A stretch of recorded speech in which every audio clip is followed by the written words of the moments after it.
আমার নাম হলো উমর। নবী গো, মনে হয় মক্কার কোনো বেঈমান কাফির আপনাকে কষ্ট দিয়েছে। ইয়া রাসূলুল্লাহ, ইয়া হাবিবাল্লাহ, নবী গো, আমি উমরের কাছে বলেন, যদি মক্কার কোনো বেঈমান কাফির আপনাকে কষ্ট দিয়ে থাকে, আমি তার কল্লা উড়াইয়া দেব।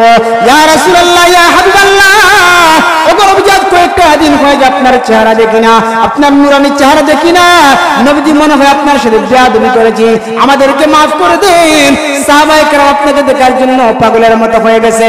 এবার আল্লাহর পয়গম্বর বিশ্বনবী উমরের সালামের জবাব দিলেন না। এবার উমর বুঝতে পারলেন নবীজি দরজা খুলে দিবেন না। এবার উমর রাদিয়াল্লাহু আনহু ব্যর্থ হইয়া এবার চলে যায়। এবার সাহাবায়ে কেরাম পরামর্শ করলেন, নবীজির দরজা কেউ খুলাইতে পারবে না, কোনো সাহাবী গেলে কাজ হইবে না। একজন সাহাবী, উনি হলেন মুরব্বী সাহাবী, যার নাম হলো সালমান ফারসি রাদিয়াল্লাহু আনহু। উনি সাহাবায়ে কেরামদের মধ্যে উনি হলেন মুরব্বী সাহাবী, কারণ উনি যখন ইসলাম ধর্ম গ্রহণ করেন তখন সালমান ফারসির বয়স ছিল 120 বছর। যেরকম আল্লাহু আকবার। সালমান ফারসি রাদিয়াল্লাহু আনহু যখন ইসলাম ধর্ম গ্রহণ করেন তখন ওনার বয়স ছিল 120 বছর। উনি প্রায় 300 থেকে 350 বছরের মতো হায়াতের জিন্দেগি পেয়েছিলেন। এবার সাহাবায়ে কেরাম পরামর্শ করিয়া নবীজির মুরব্বী সাহাবী সালমান ফারসিকে আল্লাহর পয়গম্বরের বাড়ির দিকে পাঠাইয়া দিলেন। এবার সালমান ফারসি রাদিয়াল্লাহু আনহু দরজা দিয়ে কোষাঘাত করলেন। এবার সালাম দিলেন, আসসালামু আলাইকা ইয়া রাসূলুল্লাহ, ওগো নবীজি, আমি আপনার মুরব্বী সাহাবী সালমান ফারসি। ওগো নবীজি, আপনি কি আমাকে চিনেন না? আমি কোন সালমান ফারসি? ওগো নবীজি, আমি একজন বাদশার ছেলে ছিলাম, আমি একজন রাজার ছেলে ছিলাম, কিন্তু আপনার সাথে দেখা করতে গিয়া, ইসলাম ধর্মে দীক্ষিত হতে গিয়া, ইসলাম ধর্ম গ্রহণ করতে গিয়া আমি গোলামের শিকলে আবদ্ধ হয়ে যাই। শুধু তাই নয় গো নবীজি, আমি আপনার মুরব্বী সাহাবী সালমান ফারসি। ইয়া রাসূলুল্লাহ, ইয়া হাবিবাল্লাহ, আজ কয়েকদিন হয়ে যায় আপনার নূরানি চেহারা দেখি না, দরজাখানা খুলে দেন, হয়তো আমরা কোনো বেয়াদবি করেছি, আমাদেরকে মাফ করে দেন।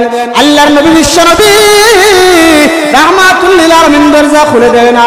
এবার সালমান ফারসি রাদিয়াল্লাহু আনহু এবার ব্যর্থ হইয়া নিরুপায় হইয়া চলে গেলেন। এবার সাহাবায়ে কেরাম পরামর্শ করলেন, সালমান ফারসি পারল না নবীজির দরজা খুলাইতে, আবু বকর পারল না নবীজির দরজা খুলাইতে, উমরও পারল না নবীজির দরজা খুলাইতে। কারণ আমার বিশ্বাস হয়, আমাদের বিশ্বাস হয়, কোন সাহাবী নবীজির দরজা খুলতে পারবে না। যদি নবীজির মেয়ে ফাতেমাকে নবীজির দরজায় পাঠানো হয়, ফাতেমাতুজ জাহরা নবীজির দরজা খুলাইতে পারবে। যেরকম সুবহানাল্লাহ।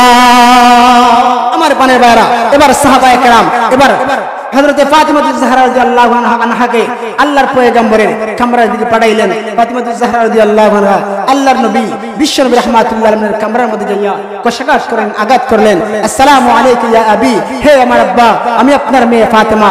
এমন একটা মুহূর্তে আল্লাহর পয়গম্বর বিশ্বনবী ডাক দেয়, আয়েশা, যাও আমার ফাতেমাকে দরজা খুলে দাও, কারণ আমি আবু বকরকে ফেরত দিতে পেরেছি, আমি ওমরকে ফেরত দিতে পেরেছি, আমি সালমান ফারসিকে ফেরত দিতে পেরেছি, কিন্তু আমি আমার আদরের দুলালি ফাতেমাকে ফেরত দিতে পারি না। সুবহানাল্লাহ। আমার পানের ভাইরা, এই যে আমাদের মুআজ্জিজ মেহমান হযরত মাওলানা মুফতি মঞ্জুর রশিদ আমির সাহেব এসে গেছেন, গুরুত্বপূর্ণ আলোচনা হবে, যদি কখনো সুযোগ হয় ইনশাআল্লাহ সবিস্তারিত আলোচনা হবে। আমরা যাই শুনলাম, আল্লাহ যেন আমাদেরকে আমল করার তৌফিক দান করেন। সবাই বলেন আমিন। ওয়া আখিরু দাওয়ানা আনিল হামদুলিল্লাহি রাব্বিল আলামিন।